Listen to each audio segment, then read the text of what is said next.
നെല്ലിക്കുഴി പഞ്ചായത്തിൽ തോട്ടുങ്കൽപ്പടി പാടം റോഡ് ഉദ്ഘാടനം ചെയ്തു.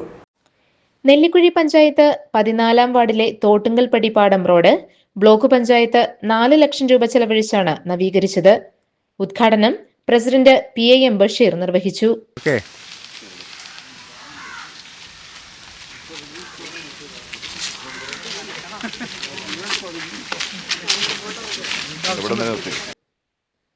ചടങ്ങിൽ ഗ്രാമപഞ്ചായത്ത് പ്രസിഡന്റ് PM മജീദ് അധ്യക്ഷത വഹിച്ചു.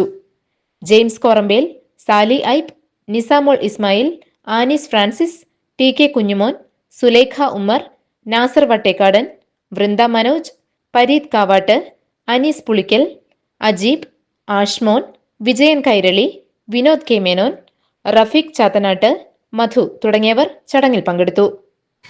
കോതമംഗലം ബ്ലോക്ക് പഞ്ചായത്ത് 2024-25 വാർഷിക പദ്ധതിയിൽ 4 ലക്ഷം രൂപയും ഗ്രാമപഞ്ചായത്തിൻ്റെ 10,000 രൂപയും കൂടി സംയുക്തമായി പദ്ധതി ഏറ്റെടുത്തുകൊണ്ടാണ് ഈ റോഡിൻ്റെ നിർമ്മാണ പ്രവർത്തനങ്ങൾ ഇവിടെ പൂർത്തീകരിച്ചിട്ടുള്ളത്.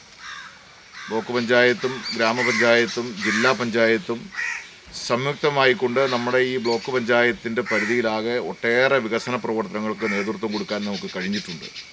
ഗ്രാമീണ റോഡുകൾ, അതോടൊപ്പം തന്നെ കുടിവെള്ളത്തിന് വലിയ ക്ഷാമമുള്ള ഒരു ബ്ലോക്ക് പഞ്ചായത്ത് കൂടിയാണ് കോതമംഗലം ബ്ലോക്ക് പഞ്ചായത്ത് പരിധി. പ്രത്യേകിച്ച് ചെറുവട്ടൂർ ഡിവിഷൻ 10ഓളം കുടിവെള്ള പദ്ധതികൾ യാഥാർത്ഥ്യമാക്കിയ ഒരു ബ്ലോക്ക് പഞ്ചായത്ത് ഡിവിഷൻ കൂടിയാണ് ചെറുവട്ടൂർ ഡിവിഷൻ. ഈ വാർഡിൽ തന്നെ കാവുമ്പടി നഗർ 15 ലക്ഷം രൂപ ചെലവഴിച്ചുകൊണ്ട് നിർമ്മാണ പ്രവർത്തനങ്ങൾ പൂർത്തീകരിക്കാൻ കഴിഞ്ഞിട്ടുണ്ട്. അതോടൊപ്പം തന്നെ ഈ വാർഡിൽ തന്നെയുള്ള ഇരമല്ലൂർ ഭഗവതി ക്ഷേത്രത്തിലേക്കുള്ള റോഡ്, അതോടൊപ്പം തന്നെ പാലം 20 ലക്ഷം രൂപ ചെലവഴിച്ചുകൊണ്ട് നിർമ്മാണ പ്രവർത്തനങ്ങൾ പൂർത്തീകരിക്കാൻ നമ്മുടെ ഈ വാർഡിൽ തന്നെ കഴിഞ്ഞിട്ടുണ്ട്. GTV news, Nellikuzhi.